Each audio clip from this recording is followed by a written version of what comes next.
La ministre déléguée aux Affaires étrangères du Tchad, Fatimé Adine Garfa, a reçu en audience de octobre Maria Hakanso, l'ambassadrice de Suède accréditée au Tchad avec siège à Kampala en Ouganda. Une visite diplomatique marquée par la présentation officielle des copies figurées des lettres de créance. Les discussions ont porté sur le renforcement des relations bilatérales et sur l'engagement de la Suède à soutenir le pays dans sa quête de paix et de développement. Dans un échange d'une trentaine de minutes, l'ambassadrice de Suède a exprimé l'engagement de son pays à renforcer la coopération diplomatique entre la Suède et le Tchad.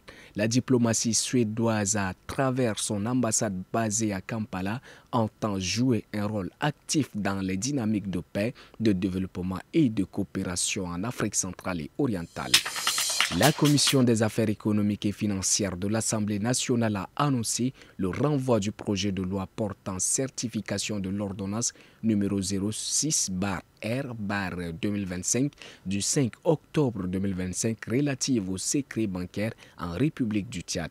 Cette décision prise le 1er septembre 2025 est consignée dans le mémorandum numéro 252/Assemblée nationale/Secrétariat général 2025 s'appuie sur l'article 147 de la Constitution et l'article 67.1 du règlement intérieur de l'Assemblée. La Commission est désormais chargée d'examiner le texte en profondeur avant d'élaborer un rapport qui sera présenté en séance publique pour discussion et adoption. À la veille du vote sur la révision technique de la Constitution, le sénateur Pahimi Padagué Albert, chef de l'opposition démocratique et président du RNDT Le Réveil, dénonce une réforme qu'il juge inconstitutionnelle et autoritaire. Il appelle les parlementaires à rejeter ce projet accusé de confisquer la souveraineté populaire et d'ouvrir la voie à un pouvoir absolu. Le sénateur exhorte également le président de la République à respecter son serment constitutionnel. Selon lui, une révision d'une telle ampleur ne relève pas du Parlement, mais devrait être soumise à un référendum conformément à l'article 282 de la Constitution.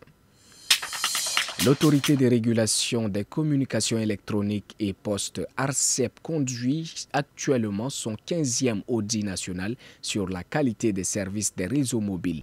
Les équipes déployées dans le Nord ont déjà achevé leurs travaux dans le Hadjar Lamis, le Lac et le Kanem et poursuivent leur mission dans le Bahr el Ghazal avant de se rendre au Borkou. À ce stade, 94 points de mesure ont été couverts dans 12 axes routiers stratégiques. Au sud, 20 points ont été contrôlés dans le Chari Baguirmi et le Mayo Kébi Est.